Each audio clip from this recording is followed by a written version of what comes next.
날마다 하나님 말씀 가까이 하는 성도님들에게 하나님의 은혜가 함께하길 원합니다. 오늘 하나님께 주신 말씀은 에스라 9장 1절에서 4절까지 말씀입니다.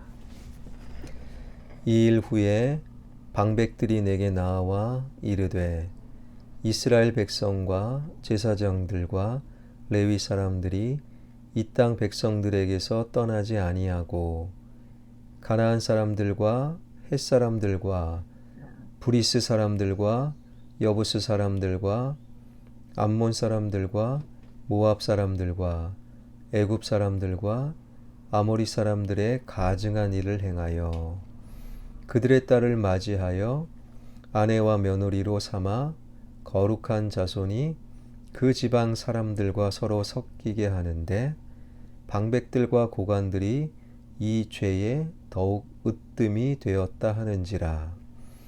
내가 이 일을 듣고 속옷과 겉옷을 찢고 머리털과 수염을 뜯으며 기가 막혀 앉으니 이에 이스라엘의 하나님의 말씀으로 말미암아 떠는 자가 사로잡혔던 이 사람들의 죄 때문에 다 내게로 모여오더라. 내가 저녁 제사 드릴 때까지 기가 막혀 앉았더니. 아멘. 바벨론에 의해 멸망당한 남유다 하나님의 백성들이 바벨론의 포로로 잡혀가지요. 그런데 그것이 끝이 아니라 하나님의 특별한 응답과 은혜로 바벨론 제국이 멸망을 당하고 페르시아 제국, 새로운 제국이 세워집니다. 새로운 제국 페르시아의 일대 왕이었던 고레스, 하나님께서 고레스의 마음을 감동시키심에 고레스가 칙령을 내려 하나님의 백성들 포로 유대 사람들이 유대 땅으로 돌아오게 되지요. 이것이 바로 1차 포로기환. 1차 포로기환은 에스라 1장부터 6장까지 기록이 되어 있습니다. 1차로 유대 땅에 돌아온 유대인들은 하나님의 성전을 재건하고 삶의 안정을 되찾게 됩니다. 그리고 에스라 7장부터 10장까지는 바로 에스라의 지도하에 2차 포로 귀환이 이루어지게 되죠. 3차 포로 귀환은 느헤미야서에서 다루고 있습니다. 2차 포로 귀환, 에스라에 의해서 감행된 2차 포로 귀환은 에스라 7장, 8장, 9장, 10장으로 다시금 나눠지는데 7장, 8장을 보게 되면 에스라가 2차 포로 귀환의 지도자가 되고 그 명단이 기록되고 그리고 출발하기 전 아하와 강에서 금식 기도하고 드디어 에스라를 통해 2차 포로 귀환자들이 4개월에 걸쳐 유대 땅 예루살렘으로 돌아오게 됩니다. 돌아와서 그들이 가장 먼저 하나님께 번제, 즉 예배를 드렸다. 그리고 8장은 그렇게 끝납니다. 그리고 오늘 본문 9장 1절은 이렇게 시작이 되지요. 이 일 후에 방백들이 내게 나와 이르되 이스라엘 백성과 제사장들과 레위 사람들이 이 땅 백성들에게서 떠나지 아니하고 가나안 사람들과 헷 사람들과 브리스 사람들과 여부스 사람들과 암몬 사람들과 모압 사람들과 애굽 사람들과 아모리 사람들의 가증한 일을 행하여 이 일 후에, 즉 에스라를 통해 2차 포로 귀환자들이 예루살렘에 돌아왔고 그 전에 금식 기도하였고 하나님의 응답과 은혜로 무사히 돌아와서 하나님께 예배를 드린 후에, 그런데 에스라에게 방백들이 찾아옵니다. 그리고 먼저 돌아온 1차 포로 귀환자들이 하나님 앞에 가증한 일을 행하였다라고 보고를 하게 되지요. 먼저 돌아온 1차 포로 귀환자들이 행한 가증한 일은 과연 무엇이겠습니까? 2절입니다. 그들의 딸을 맞이하여 아내와 며느리로 삼아 거룩한 자손이 그 지방 사람들과 서로 섞이게 하는데 방백들과 고관들이 이 죄에 더욱 으뜸이 되었다 하는지라. 우리말 성경으로 번역된 2절은요. 사실 우리말 성경으로만 보게 되면 오해를 할 수가 있습니다. 그러니까 1차 포로 귀환 자들이 그저 이방인의 딸들과 결혼한 그것 자체가 문제다, 이렇게 오해를 할 수 있다라는 거예요. 이 2절 말씀은 원문으로 확인해야 됩니다. 원문에 보면 2절에 아내와 며느리라는 단어가 아예 없습니다. 아내로 삼아, 이것은요, 원문에 보니 자신들을 위하여 라고 되어 있어요. 며느리로 삼아, 이 말씀도 원문에 없어요. 원문에 보니 자신의 아들들을 위하여. 그러니까 원문에 충실하게 2절을 다시 읽어보면 그들, 즉 1차 포로 귀환 자들이 그 자신을 위하여 이방인과 결혼을 하였고 자신의 아들들을 위하여 이방인의 딸들을 맞이하였다라고 되어 있는 거예요. 그러니까 이방인과 결혼했다. 성경은 그것을 가증한 일로 말하는 것이 아니라 성경이 강조하는 것은 유다로 돌아온 1차 포로 귀환 자들, 하나님의 성전을 지은 1차 포로 귀환 자들, 이제 삶의 안정을 되찾은 하나님의 백성들이 하나님을 위하여 살지 않고 자기 자신만을 위하여 살았음을 성경은 증언하고 있고, 자신들을 위하여 산 그것이 바로 가증한 일로 연결되었다, 하나님은 말씀하고 계시는 거예요. 오늘날 신앙생활을 가만히 보게 되면요, 믿는 가정과 믿는 가정이 만나서 사돈을 맺는 것, 여러분 얼마나 좋은 일이겠습니까? 그런데 실제는 그런 일이 많지가 않아요. 믿는 가정이 믿지 않는 가정과 사돈을 맺고 자녀를 이제는 결혼시키는 경우가 종종 있지요. 그럼에도 먼저 믿는 가정이 하나님을 위하여 때로는 포기하고 양보하고 그러다 보면 믿지 않는 사돈, 믿지 않는 배우자가 나중에 결국 하나님 안으로, 믿음으로 들어오게 되지요. 왜요? 믿음은요, 그렇게 강력하기 때문입니다.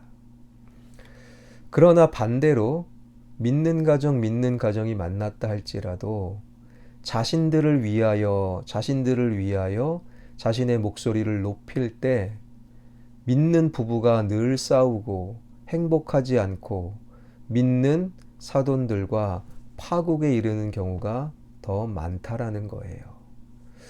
예전에 섬겼던 교회에 장로님과 권사님 딸, 그리고 안수 집사님과 권사님 아들, 그들이 이제는 사돈을 맺고 결혼하기로 작정하고 결혼식 날짜도 다 받아놓고 청첩장까지 다 돌렸어요. 그리고 이제 제가 교구 목사로서 주례를 서게 되었지요. 그런데 결혼식 날짜 2주 전쯤에 결혼을 안 하겠다라는 거예요. 파혼을 하겠다라는 것입니다. 권사님께 알아봤더니 바로 안수 집사님과 권사님 가정의 그 아들, 그 가정에서, 그러니까 신랑의 가정에서 너무 지나치게 혼수를 요구했기 때문에 이 결혼 못합니다. 결혼하고 이혼하는 것보다 아예 지금 파혼하는 것이 맞습니다. 장로님 가정입니다. 권사님 가정입니다. 믿음의 가정끼리 만났지만 혼수는 하나님을 위하는 것이 아니죠. 자신들을 위하여 자신의 주장과 목소리를 낼 때 그것은 결코 행복할 수가 없는 것이고 1차 포로 귀환자들이 바로 그러한 일을 했다라는 거예요. 게다가 2절 말씀은 더욱더 에스라를 힘들게 만드는데요. 그들의 딸을 맞이하여 아내와 며느리로 삼아 거룩한 자손이 그 지방 사람들과 서로 섞이게 하는데 방백들과 고관들이 이 죄에 더욱 으뜸이 되었다 하는지라. 방백들과 고관들은 백성의 지도자입니다. 백성의 지도자들이 그렇게 살면 안 돼요. 그러면 하나님의 뜻이 아닙니다. 그렇게 지적하고 백성들을 바른 길로 안내해야 될 지도자들이 오히려 더 자신들을 위하여 가증한 범죄를 행하는데 앞장섰다라는 거예요. 이에 대한 2차 포로 귀환자들의 지도자였던 에스라가 어떻게 반응하는가? 오늘 본문 3절입니다. 에스라, 내가 이 일을 듣고 속옷과 겉옷을 찢고 머리털과 수염을 뜯으며 기가 막혀 앉으니. 세 가지 모습을 상징적으로 행하고 있지요. 첫 번째, 에스라는 속옷과 겉옷을 찢었다라는 거예요. 이것은 있어서는 안 된 일들을 보거나 들었을 때 슬픔과 그리고 놀람을 의미하는 상징적인 행동입니다. 슬펐어요. 놀랐다라는 거예요. 그리고 머리털과 수염을 뜯었다. 이것은 슬픔과 분노를 상징합니다. 에스라는 슬펐어요. 놀랐습니다. 그리고 분노가 치밀어 올랐다라는 거예요. 마지막 행동, 기가 막혀 앉았다. 이것은요, 아픔, 고통, 상심을 드러내는 행동이라는 거예요. 에스라가 돌아와 보니 먼저 돌아와서 하나님의 성전까지 짓고 삶의 안정까지 되찾았던 1차 포로 귀환자들이 하나님을 위하여 살지 않고 자신들을 위하여 기껏 내 아들 내 딸만을 위하여 살면서 가증한 일을 했다라는 거예요. 그런데 아무도 그렇게 살면 안 돼요. 뜯어 말리지 않았어요. 이것이 그때 1차 포로 귀환자들의 문화였고 분위기였어요. 다 나를 위하여 사는 거야. 가증한 일 가끔씩 해도 돼. 하나님께 등 돌려도 돼. 무슨 하나님을 위하여 살아. 이것이 바로 1차 포로 귀환자들의 영적인 수준과 분위기. 아무도 뜯어 말리지 않습니다. 아무도 그렇게 살면 안 됩니다라고 말리지 않습니다. 기도와 말씀으로 권면하지 않습니다. 그런데 에스라만 슬픔과 놀람과 분노와 고통과 상심의 마음으로 속옷과 겉옷을 찢고 머리털과 수염털을 뜯으며 상심하여 기가 막혀 앉아 있었다라는 거예요. 바로 그 에스라를 통해 다시금 자신들을 위하여 살던 하나님의 백성들이 에스라에게 몰려들었고, 그리고 9장과 에스라 10장은 에스라를 통한 새로운 종교개혁, 새로운 부흥운동, 새로운 회개운동이 벌어짐을 우리는 보게 될 것입니다. 여러분, 이 시대는 어떻습니까? 교회를 다니고 교회의 지도자, 목회자와 장로 가정마저도 자신들을 위하여 새벽 기도를 줄여가며 헌신과 봉사, 그건 옛날 이야기야, 헌신과 봉사를 줄여가며 전도, 무슨 전도야, 다들 전도 안 해. 세상의 흐름에 발맞춰 하나님을 등지고 하나님을 점점 멀리 떠나는 자신들을 위하여 이것이 이 시대 한국교회의 영적인 분위기가 된 것 같아요. 그렇게 살면 안 됩니다. 뜯어 말릴 수 있는 에스라가 우리 교회, 한국교회에 더 많이 등장해야 할 것입니다. 그렇게 살면 안 됩니다. 하나님을 위하여 사십시오. 더 헌신하십시오. 더 하나님의 일에 집중하십시오. 그렇게 권면하며 살 수 있는 에스라가 되길 주님의 이름으로 축원합니다. 기도하겠습니다. 살아계신 하나님, 하나님의 은혜로 유대 땅으로 돌아와 하나님의 성전도 재건하였고 삶의 안정도 되찾은 1차 포로 귀한 자들. 그런데 에스라가 돌아와 보니 하나님을 위하여 살아야 할 자들이 자신들을 위하여 살면서 하나님 앞에 가증한 일을 행하고 있었습니다. 아무도 뜯어 말리지 않는 그러한 영적인 분위기. 하나님, 이 시대가 바로 그러한 시대가 아닌지 안타까이 이 시대를 묵상할 수 있도록 인도하여 주시고, 그렇게 살면 안 됩니다. 그것은 하나님의 뜻이 아닙니다. 옷을 찢고 머리털, 수염털을 뜯고 기가 막혀 앉아 있었던 에스라를 통해 또다시 포로 귀한 자들은 새로워졌던 것처럼 이 시대에 나와 우리는 에스라가 될 수 있도록 인도하여 주옵소서. 하나님, 우리 교회 기관 점점점 이 시대 흐름 속에서 그저 자신들을 위하여 하나님께 등 돌리고, 그런 봉사와 헌신은 옛 이야기입니다.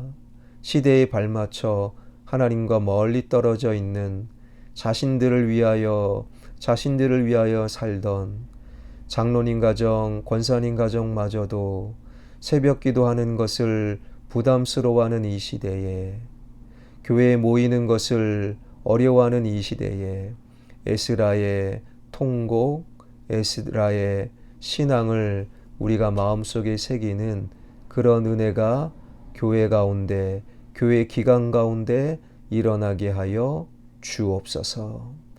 살아계신 하나님, 코로나19 주님 손에 맡겨드립니다. 사회적 거리두기를 이제는 폐지했습니다.